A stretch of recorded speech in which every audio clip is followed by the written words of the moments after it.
those negative events weren't really negative at all. They weren't negative or positive. I'm going to argue that there's no such thing as negative or positive. And the reason why I'm going to argue that is if you think about everything that you would refer to as negative, is it inherently negative or is it just because it didn't meet your expectations? Did you form expectations of what was going to happen? Excuse me.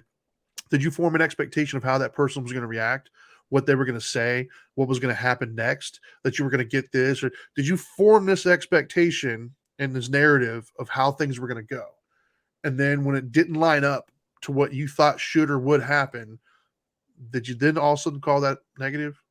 Is that what more likely is what happened? I think so. I don't think anything is inherently negative or positive. I think things just are, and you're experiencing them. And what makes it negative is because you didn't get your way, right? You had this idea, this concept of what should be. Well, they ought to do this, or this ought to happen, this should happen. And when it doesn't fit, instead of you saying, you know what, maybe I shouldn't have expected that. Maybe I shouldn't have played God, or I should have played, ruler of the universe and thought that I could dictate what life does. I'm kind of a passenger in this situation, not the driver.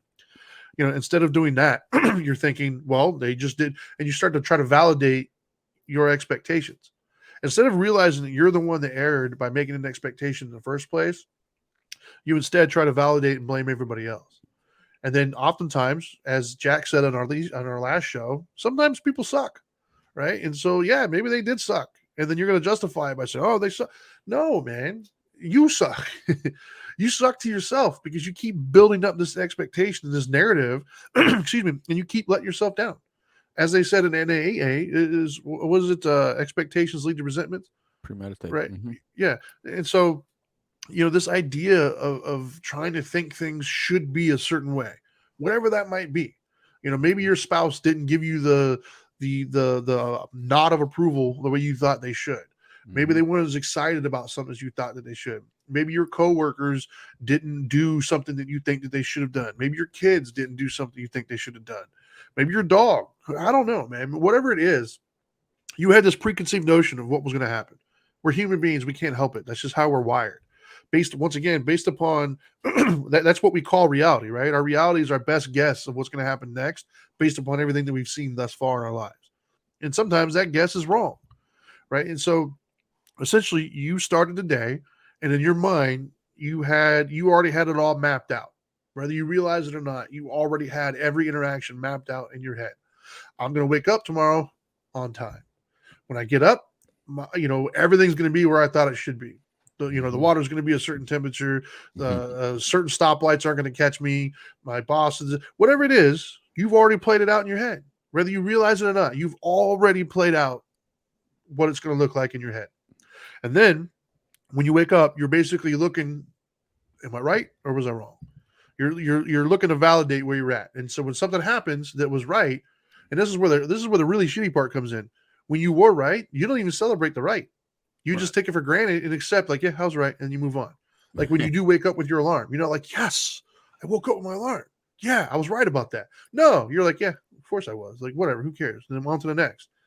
And then the second it doesn't line up, the second that you were wrong, and your preconceived notions of what was going to happen next, it's devastating. It's like, oh, come on, dude, why?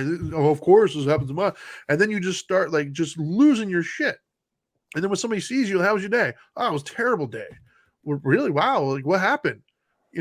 And what you're gonna say all these things of what happened. But what you're really saying is, I was wrong in my guesses.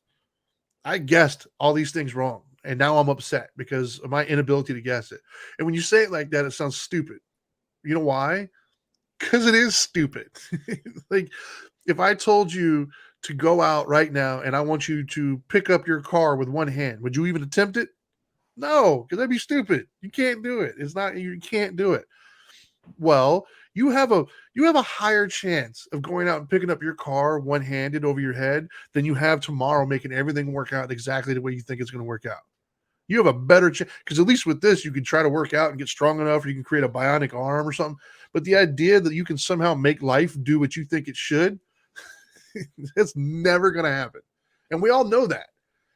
That's the first truth, by the way, in the Four Truths and Eightfold Path. The first truth is pain is a part of life. Not pain as in, oops, that hurt me. Pain as in something unsatisfactory took place. Something that I deemed undesirable happened in my life. We all know that to be true. And yet for whatever reason, every time it happens to us, we lose our minds and we instantly label it. That was negative. So my argument is that there is no such thing as negative. There was just your expectations weren't met. There you go. Mic drop.